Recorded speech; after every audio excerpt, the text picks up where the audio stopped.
Truck nagliyab sa bahaging northbound lane ng Star Tollway. Sanhi ng sunog, patuloy na inaalam ng otoridad. Tutukan yan sa report ni Paul Hernandez.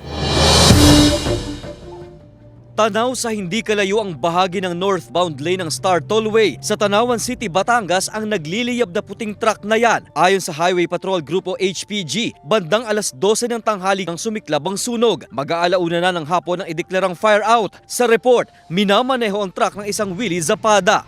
Ayon naman sa Tanawan City BFP, mula Pampanga nag-deliver ng mga frame at foam ng kama ang sasakyan sa Batangas. Pabalik na raw sana ito sa Quezon City. Naramdaman daw nila sir na mainit na yung batok nila. Ay naramdaman daw nila mainit. Tinabi nila.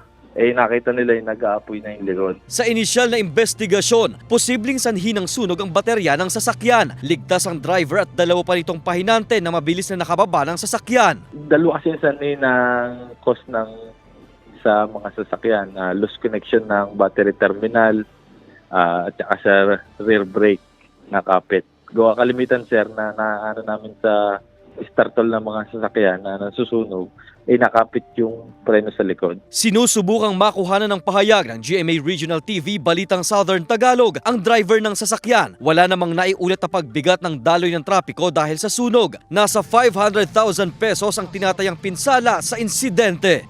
Paul Hernandez, Balitang Southern Tagalog.